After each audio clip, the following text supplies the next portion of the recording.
Some crimes are so chilling, so unthinkable, that even when the truth is finally uncovered, it feels almost unreal.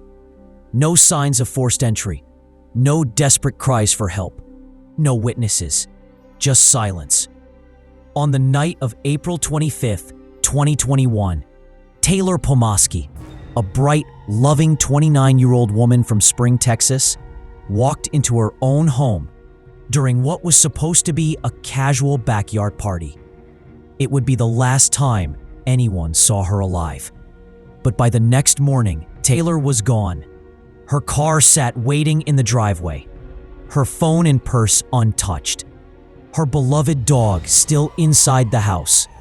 It was as if the world had swallowed her whole. A young woman who begged for help and then erased in a way that still shocks investigators today. This is the terrifying story of Taylor Pomaski, how she disappeared into the night, and how the truth that followed was far darker than anyone could have imagined.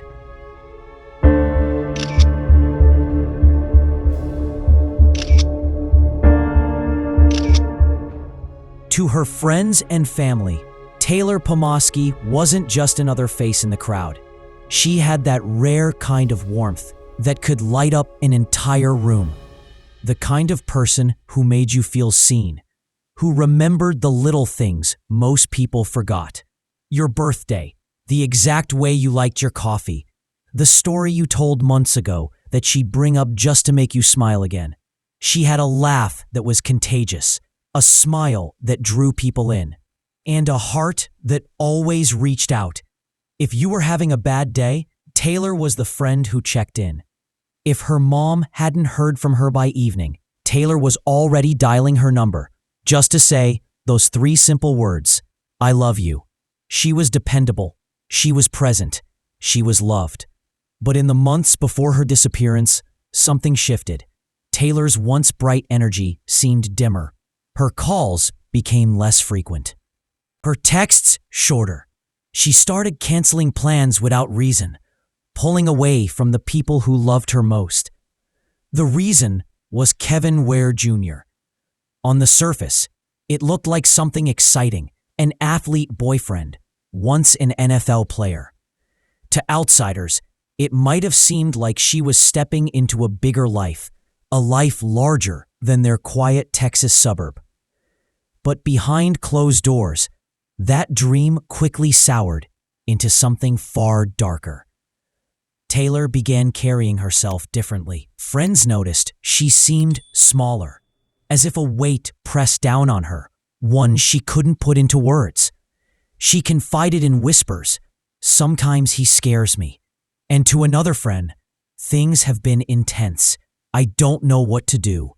But each time, she brushed it off. She laughed nervously, insisted she was just being dramatic. The truth? Taylor was slipping into a dangerous relationship, one marked by fear, silence, and control. And the people around her didn't realize just how deadly it was becoming.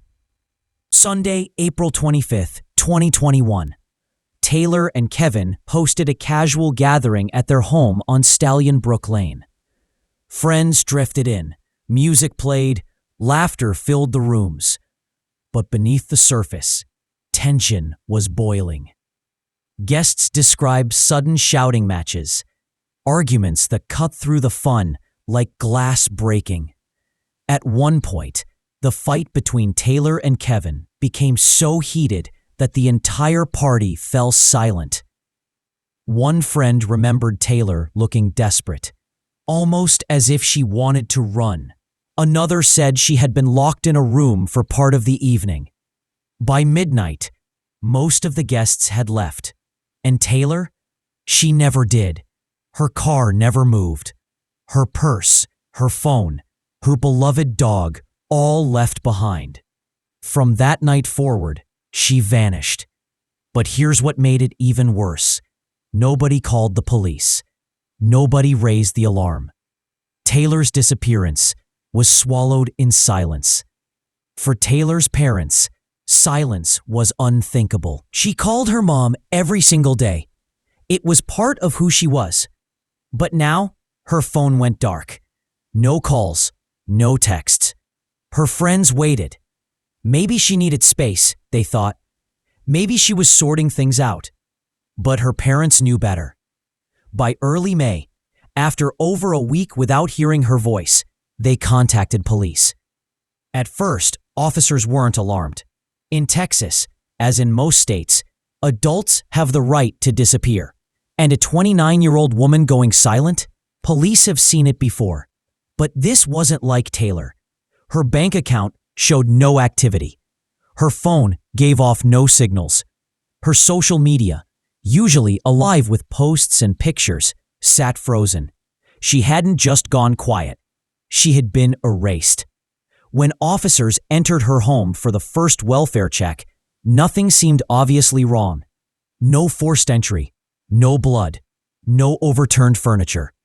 But something felt off. The bathroom. It looked spotless. Too spotless.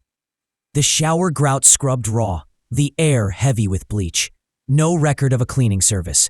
No explanation for why a bathroom had been practically sterilized overnight. And then there was the neighbor.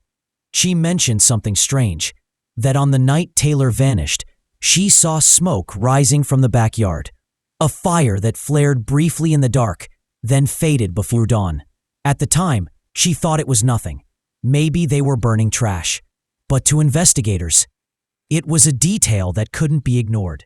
What exactly had been burned? As investigators dug deeper, the pieces of Taylor's last weeks painted a terrifying picture.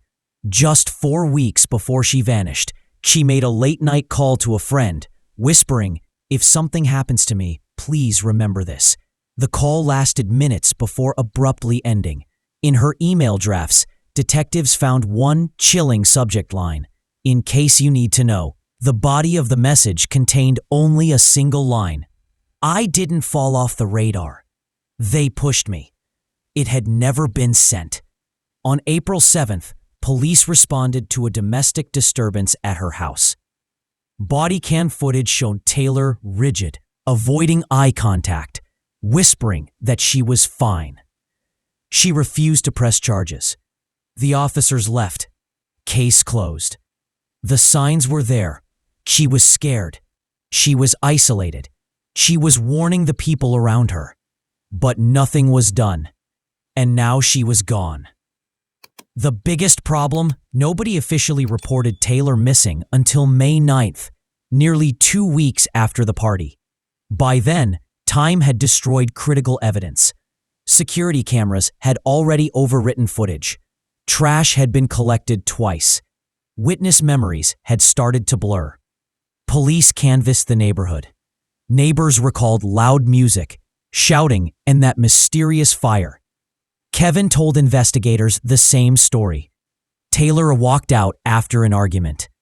But if that were true, why did she leave her car, her purse, her dog, and why did the bathroom look like someone had tried to bleach it out of existence? Investigators returned with forensic tools, and this time, the house began to whisper its secrets. In the bathroom grout, microscopic traces of blood, invisible to the eye, but undeniable under chemical testing. In the hallway carpet, faint blood markers embedded deep in the padding, leading from the bathroom toward the back door. And in the backyard soil, not just the remnants of burned wood, but chemical markers from synthetic clothing fibers, human tissue, and bone ash. It was clear now. Someone had tried to erase Taylor Pomaski, but they hadn't succeeded. Yet even with those findings, the case remained stuck in limbo.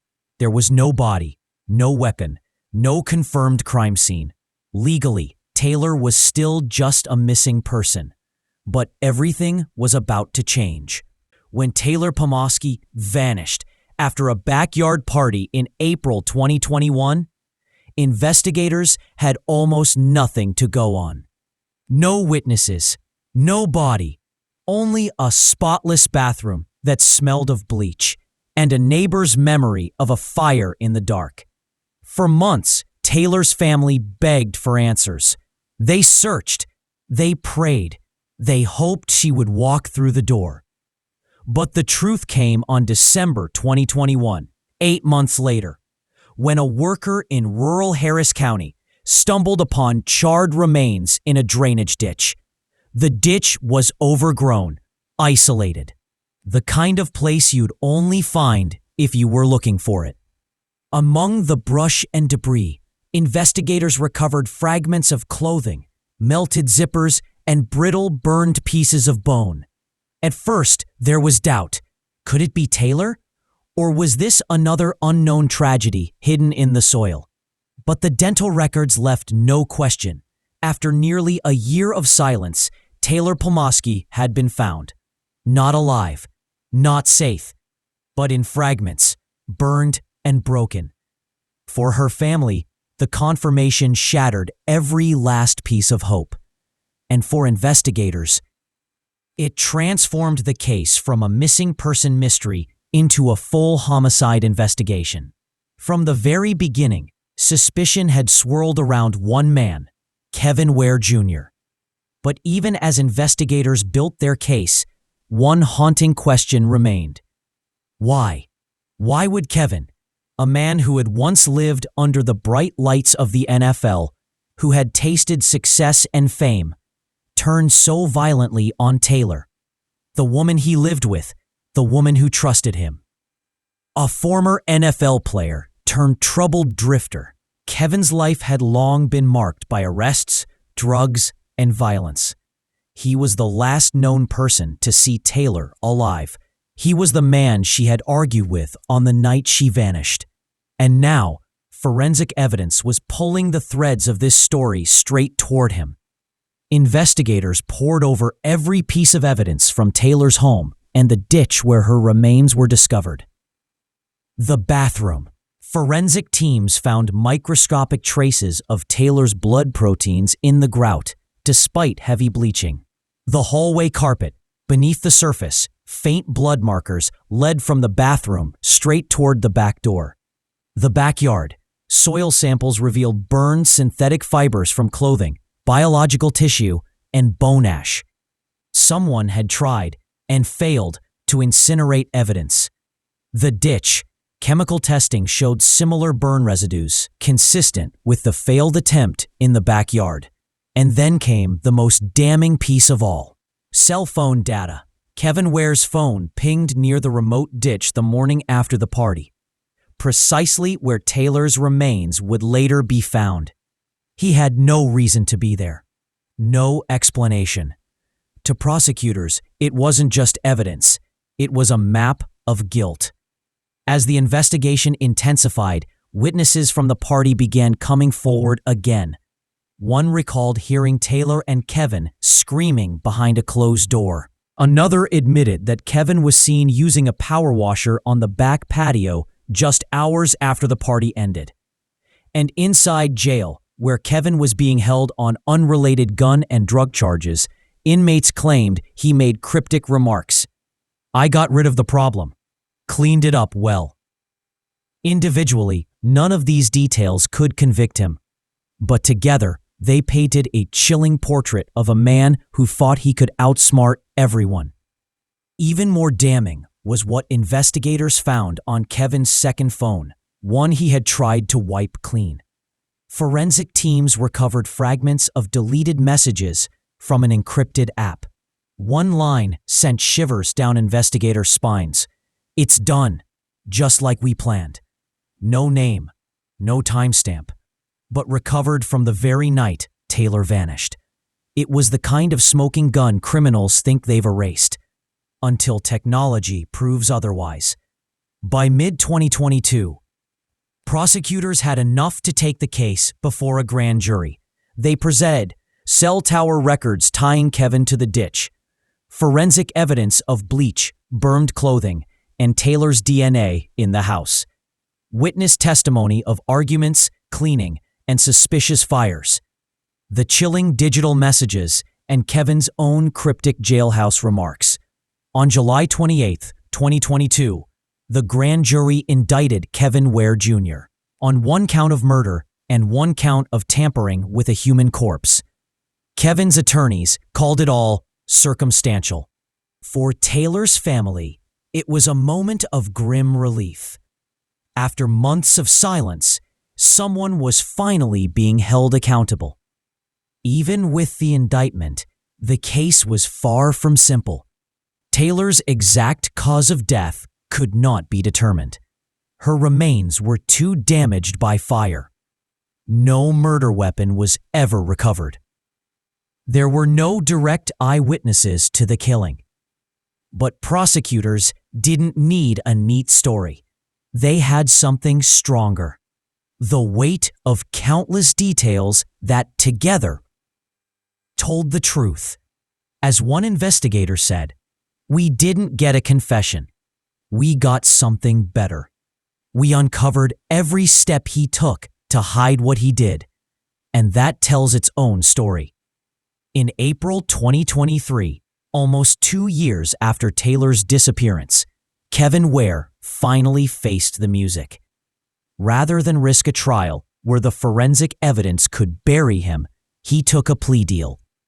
In court, he pled guilty to murder and tampering with a human corpse. The sentence: 30 years in state prison. There was no dramatic trial, no chance for Taylor's loved ones to face him across a courtroom. Just paperwork, a guilty plea, and the cold sound of a gavel closing a chapter. For Taylor's family, the sentence was bittersweet. Yes, Kevin would spend decades behind bars, but justice came without answers. They would never know exactly how she died. They would never know if she suffered. They would never know if anyone else helped cover up her murder. And most painfully, they would never get her back. At a private memorial, her mother whispered, "She kept trying to leave. She just didn't get far." Among the most haunting pieces of this case was something found long before Kevin was convicted. In Taylor's email drafts, investigators discovered that unsent message. Subject: "In case you need to know."